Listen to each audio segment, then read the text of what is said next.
Hello everyone, Cowabunga here, and welcome back to another edition of What We Know About Fraymakers.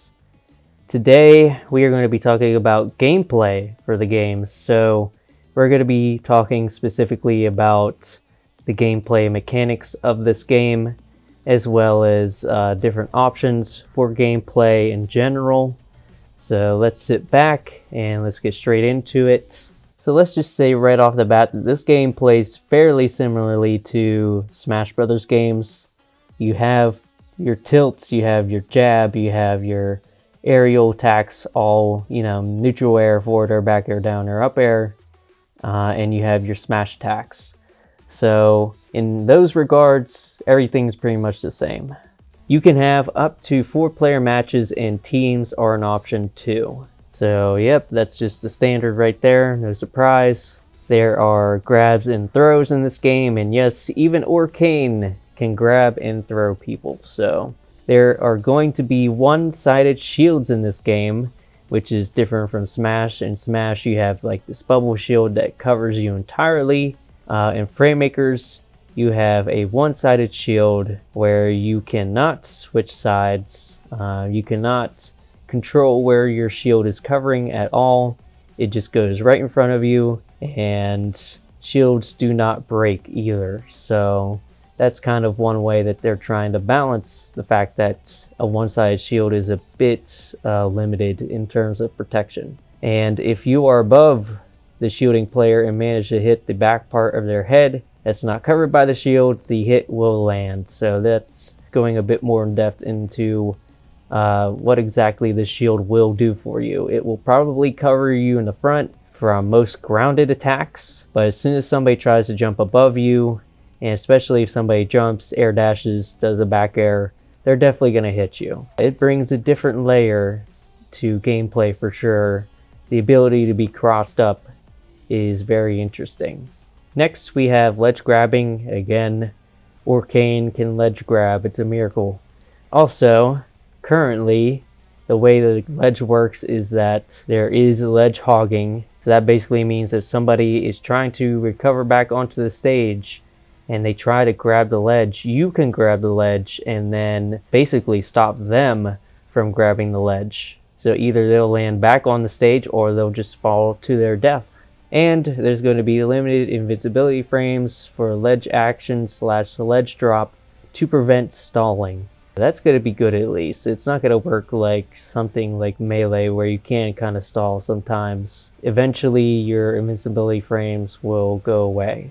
Next, there are ground dodges. Just like in Smash, you have your spot dodge, you have rolls, and then in the air, instead of having air dodges, you have air dashing, as I alluded to earlier. This will put you into free fall unless you cancel it into a move. If the move doesn't hit, then you still go into free fall. So yeah, air dash is just a movement option that puts you into free fall unless you go into a move and you hit somebody with that move. And of course, wave dashing is possible with air dashing. So yep, we're gonna have fun with that. There is edge canceling in this game as well, which basically means that you can either kind of go into a move and then fall off the edge, and then that will basically cancel out any end lag on that move. And you can also kind of like wave dash off of a platform and keep your momentum going that way as well. So yeah, that's basically what that means. Next, let's talk about the assist meter. We've already talked about this a little bit in the assist episode, but you fill up the meter to unleash your assist. You gain meter only by damaging opponents. Each assist has a different amount of charge before the assist meter is full. There are no plans for this meter to do anything else, but they are open to experimenting with it, and maybe there could be some kind of match modifier for it to function in different ways. Next, there are going to be supers in this game, and these moves are supposed to be, pretty flashy. They're supposed to basically just be the final smashes of this game, but they do want to make them competitively viable. So yeah, they're going to be like Final Smashes, but they're not going to be overpowered either. Their full implementation is not fleshed out just yet, and I think we're going to be a bit away before we ever see supers in Fraymakers. Next, there are going to be items in Fraymakers. We don't know anything beyond that though. We don't know how they're going to function at all, and we don't know how different they're going to be from Smash Brothers, though judging by the way that they talk about them, they seem like they are going to function a bit differently.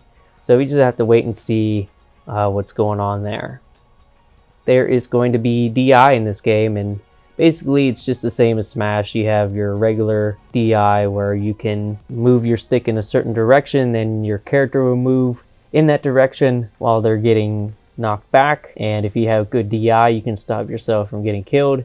There's also going to be SDI, which basically just prevents you from being hit by multi-hits constantly, you know, and being looped in something like that. The default settings are what they anticipate competitive player rules will be, so that's good. So as soon as you get into a match, they're going to be the competitive rule sets. Of course, you can change the settings if you want in order to be something that's more casual oriented too. There will be a dedicated short hop button, tilt stick, and there will likely be a dedicated strong button. So if they find something that works a little bit better than that, then they're going to use that instead.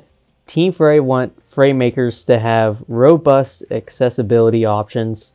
We don't exactly know what they want to put into the game, but they might take some stuff from other games. Like I know that Multiversus, for example, has really good accessibility options, so they might take some stuff from there. Next, there is a buffer. It is not a hold buffer like Smash Ultimate, and you know what? That's all that matters. Because my goodness. They are looking into support for as many gamepads as possible for controller support. Right now you can play with a PlayStation controller, you can play with an Xbox controller, and through some kind of third-party application you can use a GameCube controller as well. They have been taking notes from other plat fighters for keyboard button options. So again, they want this game to be accessible, and not just for controller users but also for keyboard users as well. They are looking into handicap options. That is not an accessibility thing, that's actually like the feature in Smash where like you can put a handicap on yourself that makes you take more knockback and makes your opponents take less knockback, and you can make the fight more fair if you're playing against, you know, somebody who's less experienced than you.